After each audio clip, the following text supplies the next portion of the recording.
Hi, Sade, it's Professor Phillips. I think you bring up some really great topics all the way through your discussion and your posts. And when you talk about all these things in your racial identity paper, it's going to be real great trajectory because I see that, you've mentioned that some experiences have made you shut down and not want to trust others. Some of them have made you kind of question yourself and what it means to, be black. You were confused and but you were also proud and you had to confront these things and these observations and different things that made you curious about other folks and yourself, and then the black aesthetic and having your hair and getting those types of questions and being assumed that you were ghetto and being spit on and called a nigger. Like, these are just, you have a lot of experiences that you shared. And so when you chronicleize them in your racial autobiography paper, you're going to have a lot to talk about. I mean, the paper is only going to be, first it's 2 pages and it's a total of 4 pages. And we do it in 2 segments, but you're going to have plenty to talk about. So you're just going to condense down to the most important parts and discuss. So thank you for sharing everything that you did. I see that your first experience you stated with race was when you were 7.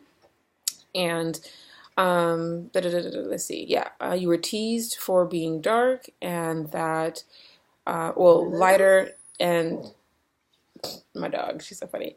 It says, at times I remember being teased for being lighter. On the other hand, I was teased for being dark. Depends on the shade of people that I was around. So that's that colorism you're talking about there. And then you said you felt inferior sometimes because of it and whatnot. And then, of course, you had that negative experience of being, which is a violent negative experience of having bottles thrown at you and being called the N-word.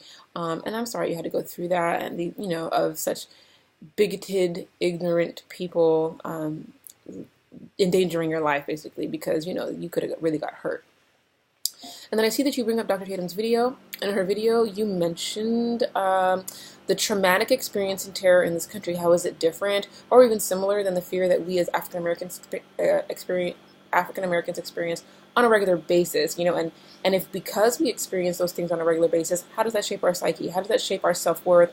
And our self-identity. And so all that is going to go concisely into your paper, and so you have plenty to work on. I think you're developing your talking points very well. And if you have any questions, please don't hesitate to give me a call or email me. I'm always here to help, and I look forward to continuing to read your work throughout the semester. All right? So take care and have a good day. Bye.